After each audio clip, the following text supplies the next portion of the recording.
We told him to submit the warrant para makita namin. Sabi niya nung Lunes, Tuesday niya isasubmit kasama ang sulat. Pinayagan namin iuwi niya yung 10 operatiba niya, agents niya, with the condition na ibibigay niya yung spot report. Hanggang kahapon po, hindi binibigay. Ang alam ko hanggang today, hindi binibigay. Pangatlo po, sabi niya, hindi siya kikilos, hindi niya pakikilusin ng NBI nang walang coordination sa amin. Wednesday morning pa lang po, may reports na po kami na naglalabas-pasok po ang mga NBI agents.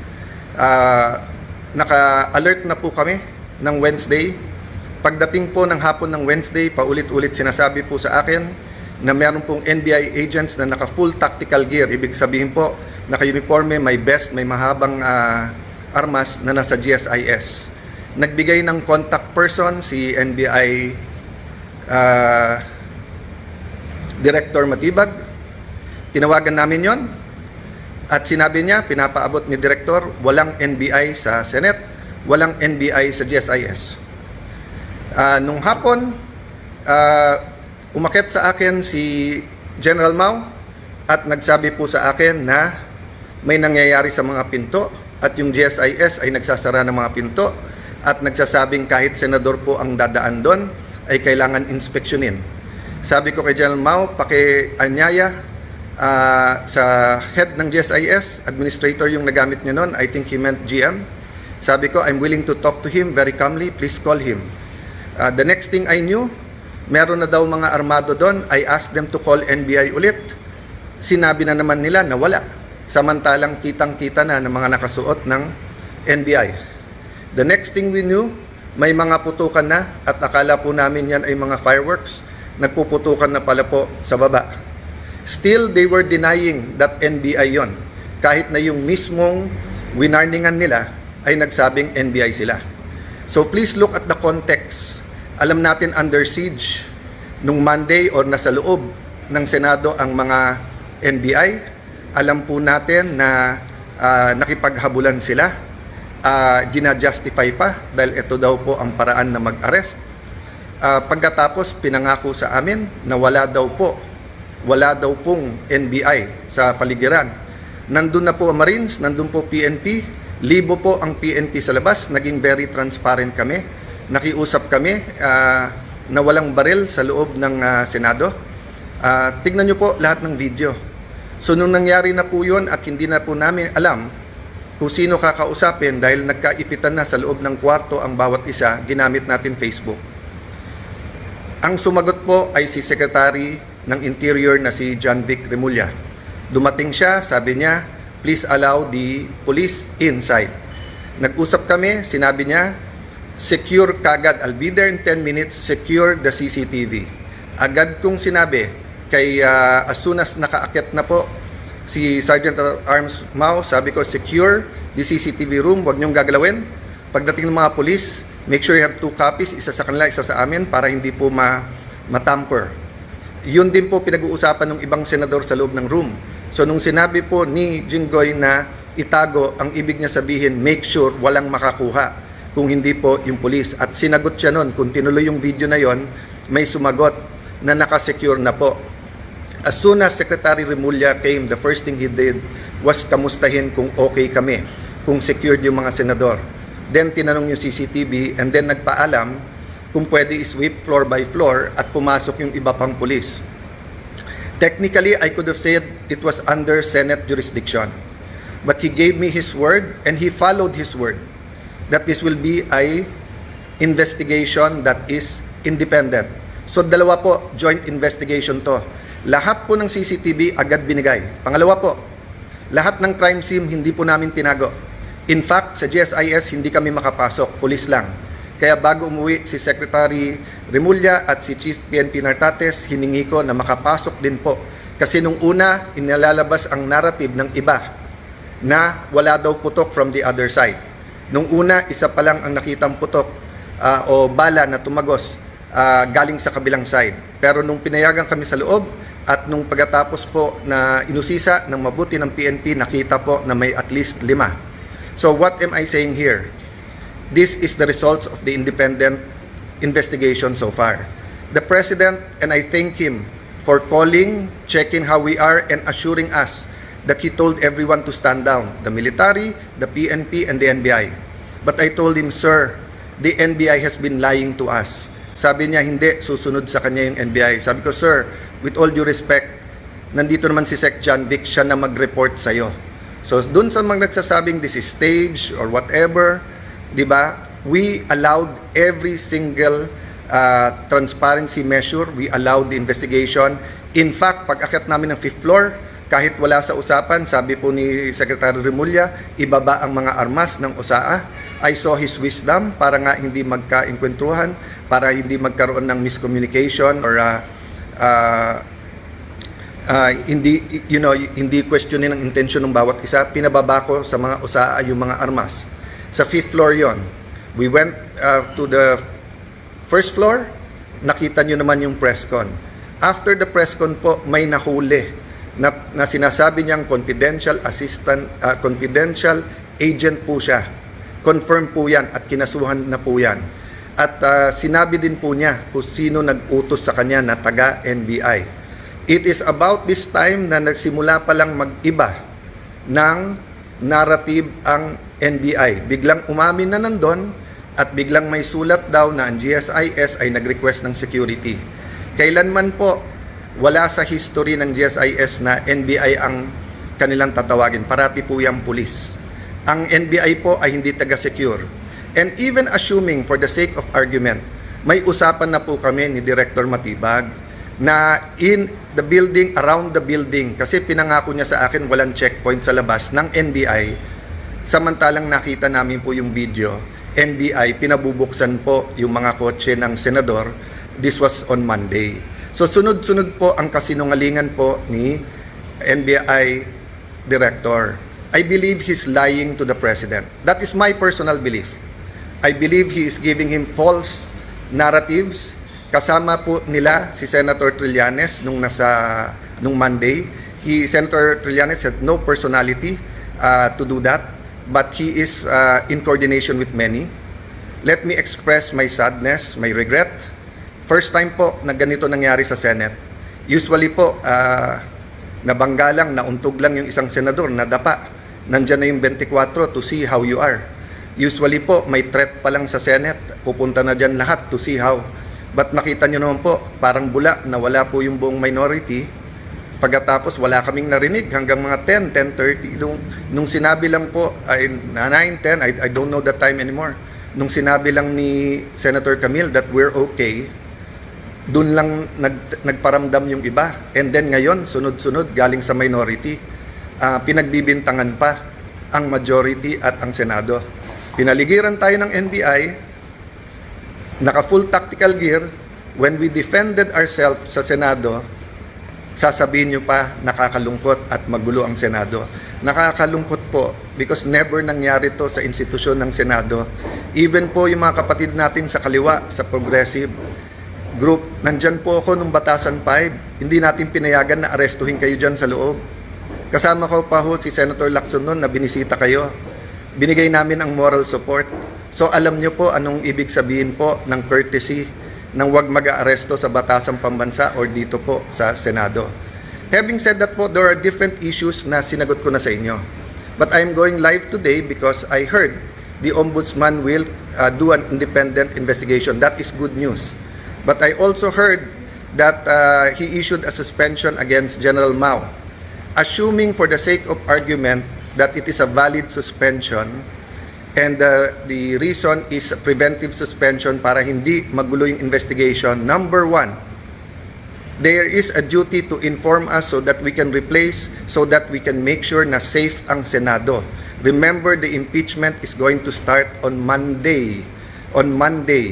So how can we secure and make sure matuloy at hindi na naman kami guluhin tapos kami na naman ang pagbibintangan? Number two, bakit po, and I like to honor and express, diba, that in my dealings with the Ombudsman, Boying Remulla, it has always been with respect. We many times disagree, but he, to me, had an open mind. We disagree in legal, but he listened. If he disagree, he disregards. If he agrees, so let me just appeal to the Ombudsman, suspend also the NBI director because he is more a suspect than General Mao dito. We do not want to set a bad example in the independent investigation, and we do not want to put the Senate in harm's way. If we tell the OSAA, the Marines, the PNP who are all there, that pagka may armed men all around the Senate, we cannot defend ourselves. Sino po sa inyo, mga kababayan, pag may winorningan na kayo na wag na kayong lumapit sa bahay namin, lumapit sila naka full tactical gear at meron pong mahahabang armas. Sino sa inyo hindi magve-verbal warning na umatras na kayo? At pag hindi po kayo umatras, sino sa inyo ang hindi magwa-warning shot? At ine-expect nyo kaya nga warning shot ay aalis at uuwi na sila. Pero ano po ang naging reaksyon? Bumaril po paloob ng Senado. It is the first time, ang alam ko lang po may barilan sa batasan nung kudeta. I don't remember now if that was 87 or 89. And I don't even know if it was inside the batasan. Pero it is the first time na Senado babarilin sa loob ng Senado. Lahat po ng Senate media were in the second floor. They have footages po. The investigation can be done independently. I have held off from the Senate investigating ourselves. Diba? We can also investigate. But I don't want this to be political. I want it to be calm. I want to respect yung sinabi ng Presidente. And I assume good faith. I assume he was telling me that based on the information he had at that point. I take offense that the Executive Secretary posted in his Facebook na staged without waiting for the investigation. Hindi ako nakatanggap ng tawag sa kanya na kamusta na mga senador, kamusta kayo? I promised my family and some people I will not be emotional in this broadcast, but ito lang po ang pahatid ko po sa lahat ng executive department. Kung anak nyo po kaya yung nandun, kung asawa nyo po kaya yung nandun, yung mga anak ni Joel Villanueva, haven't they suffered enough kahit na sunod-sunod ang false narratives nyo sa kanila? What do you think they felt when they thought na baka hindi makalabas ng buhay yung kanilang tatay? Si Camille, bata pa, kakapanganak lang, di ba? Few months ago. Nandun po, naipit sa loob, hindi malaman kung anong gagawin. My sister, she's healthy, she's beautiful, but she's not a teenager. If she had a heart attack, anong gagawin nyo? Yung staff ko na legal, hindi political yung mga yon. Di marunong sa politika. They just joined me this term. Traumatized silang lahat. Sabihin nyo may mali na mag-warning shot. Sige na po, may mali. So ang sagot po ng NBI, kung may mali ang Senado, barilin ang mga Senado. Kayo po sa minority, mas importante sa inyo ang 2028, mas importante sa inyo ang Senate presidency, kaso sa buhay ng mga kasamahan nyo. O sige, tanggapin ko na yun. Tanggapin ko na kung meron utak pulbura, meron din utak politiko, but you're willing to see the Senate that way, and you're willing to join the narrative, to flip the narrative, to say that since I got there, magulo ang Senate. Why? Kailan naging crime ang magpalit ng Senate President? Sino ba nagpapasok ng NBI kaya nagkagulo nung Monday? Hindi ba si Senator Soto? O, sino ba nagpadala ng NBI nung Wednesday kaya nagkagulo? Hindi ba si Director Matibag? Sino nag-utos sa kanya? I believe the President told him to stand down. But anyone below the President could have said, no, ako sundin mo, tumuloy kayo doon. He could have called me and told me na huwag kayong maalarma, nandyan. When my sister called, ano sinabi niya? When Senator Loren, he kept on denying. Nung sinabi ng sister ko from the back, kasi hindi na namin malaman nangyayari, do your job. Pinagsisigawan yung sister ko na huwag mo akong sigawan. Yan po ang response ng ating NBI director nung akala niya, nung nalaman niya na under attack ang Senado. Hindi niya sinabing, ma'am, susugod, ma'am, titignan na, ma'am, pupull outin, ma'am, tatawagin namin ng DND, ma'am, tatawagin namin. Hindi. Ang sinabi niya, huwag kayong sisigawan. So mga kababayan, kung tumawag kayo ng 911 at sinabi yung nilulusob ng mga bahay nyo, may mga armado na puputukan, at ang sabihin ng taga 911 sa inyo, huwag nyo ako sigawan, ano po mararamdaman nyo? So, I have held back emotions.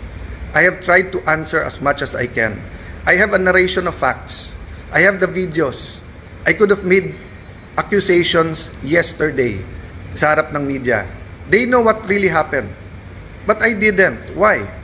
Because our country is in several crises right now. The crisis brought by the oil shock.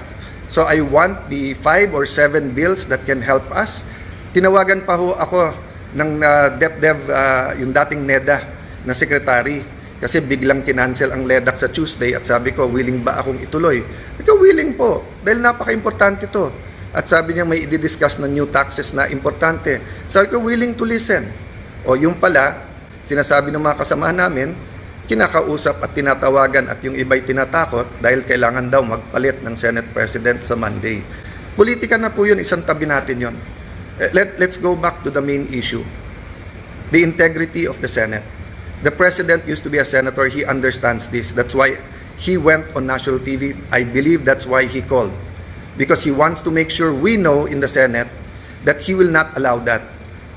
Pasensya na po sa mga kaibigan, mga kakampi sa DDS. I take that po, yung sinabi ng Presidente, I assume good faith. I assume that when I am told as Senate President and when the President speaks, he is speaking truth. Ang problema is he being told the truth. Is Matibag and others under him telling him the truth, or do they have their own agenda for 2028 and they have their own agenda for the Senate presidency? Lastly, I may leave anytime. They can remove me. I can even be gone as senator. I mean, I've reached the pinnacle, I think, of my career. No, from councilor to vice mayor, congressman, speaker of the House, Secretary of Foreign Affairs, and now Senate President. Ano pang hihingin ko sa mundong ito? Ano pang ipagdadasal ko sa Panginoon? Siguro po, dito sa local, kasi mahal ko po ang aming bayan ng Taguig at Pateros, di ba? But so far as national, wala na po akong hanapin. Tahimik po buhay ko. Tahimik po buhay ng ate ko. We're minding our own business. But when 12 senators came to me and said, we have to make sure that everything is done by the Constitution. Simple ang sinabi ko, will we have a fair and independent impeachment process? They said yes. Are we all willing to sacrifice? Yes. Are we going to be confrontational at every move? Hindi. Pero bakit po ganito ang inaabot namin? So again po, hindi po kami magulo. Ginugulo po kami. So again, Honorable Ombudsman, please consider, remember po, in an investigation, it's not only the result, it's the process. So there will be no independent investigation while the NBI officials hindi lang po yung director, yung pong head ng transnational crimes, kasi yung po ang tinuturo ng kanilang confidential agent. Hanggang hindi po sila sinususpend, tapos ang sinususpend po ng sa Senate. So mga kababayan, asahan niyo po sa Lunes, ang focus, ang atensyon, bagaman napaka-emotional tong mga nangyayari at bagaman existence na ng integrity na ng Senate to, alang-alang po sa ating mahal na bayan, alang-alang sa konstitusyon, we will focus na makonvene yung court. Kung may gugulo po niyan, hindi po kami. By the way po, pag convene namin as a court, pag-issue po ng summons, hindi pa ho magsa-start ang trial kasi sasagot pa ho ang Honorable Vice President.